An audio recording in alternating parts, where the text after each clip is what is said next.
বিলাসীপাৰা বীৰ সিং জৰুৱা সমষ্টি দুটাত শান্তিপূৰ্ণ ভোটদান প্ৰতিকূল বতৰকো নেওচি আজি দেশৰ অষ্টদশ লোকসভা নিৰ্বাচনৰ অসমৰ তৃতীয় পৰ্যায়ৰ নিৰ্বাচনত ২ নং ধুবুৰী লোকসভা সমষ্টিত বিলাসীপাৰা নিৰ্বাচনী জিলাৰ ৯ নং বীৰ সিং জৰুৱা আৰু ১০ নং বিলাসীপাৰা সমষ্টিত ভোটাৰসকলে শান্তিপূৰ্ণভাৱে ভোটদান সম্পূৰ্ণ কৰিছে। কিন্তু বীৰ সিং জৰুৱা সমষ্টিটোত ভোটদান যথেষ্ট পৰিমাণে সন্তোষজনকৰ বিপৰীতে বিলাসীপাৰা সমষ্টিত তুলনামূলকভাৱে কম। আটাইতকৈ অতি শৃংখলাবদ্ধভাৱে মহিলা দ্বাৰা পৰিচালিত ৰুগাঘাটা উচ্চতৰ মাধ্যমিক বিদ্যালয় ৩টা আদৰ্শ ভোট কেন্দ্ৰত পুৰুষ মহিলাই ভোটদান কৰিছে।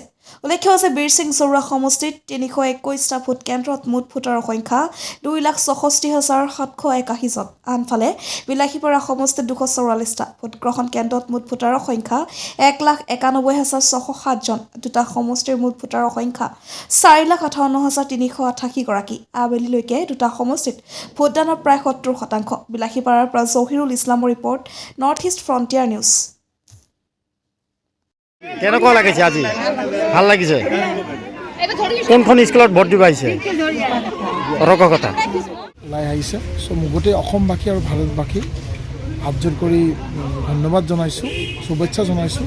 তেখেতসকলে যেনে ঘৰৰ পৰা ওলাই আহি আমাৰ বহু মূল্যৱান ভোটটো দিয়ে আৰু গোটেই অসম আৰু ভাৰতবৰ্ষৰ যিমান ভোট আজি ঠাইত ভোট হৈ আছে, ভোটবিলাক যে শান্তিপূৰ্ণ। ভোট দিব আহিছে? ভোট দি কেনেকুৱা লাগিছে আমি সুধিছোঁ। ক'ত ভোট দিব আহিছে আপুনি? ৰোকাখাটা হয়। ভোট দিবলৈ আহোঁতে আপোনাক কেনে লাগিছে? বঢ়িয়া ভাল লাগিছে, কাৰণ এইটো গণতান্ত্ৰিক অধিকাৰ হয়। গতিকে এতিয়া আপুনি কি ভোট দিব? আচ্ছা, ঠিক আছে। আজি আমাৰ ৬ নম্বৰ ৱাৰ্ডত ভোট কেন্দ্ৰ আৰম্ভ হৈ আছে। আজি খুব ভাল লাগিছে, সকলোৱে মিলি ভোট দিব আহিছোঁ খুব আনন্দৰে।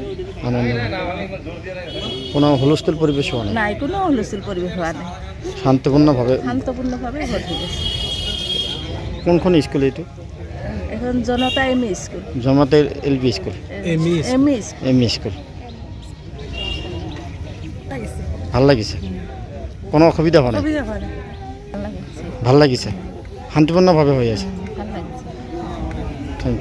ভালে লাগি আছে। প্ৰথম ভোট দি মানে ইমান দিন আমি ইফালে আছিলোঁ জাগিৰোডত, এতিয়া ট্ৰেন্সফাৰ কৰি আনিছোঁ ইয়াতে। কোনোতো হুলস্থুল পৰিৱেশ হোৱা নাই? নাই, শান্তিপূৰ্ণভাৱে ভোট হৈ আছে। হৈ আছে। এতিয়া আহি চাইছোঁ, হুলস্থুল নাই, শান্তিয়ে হৈ আছে। Thank U.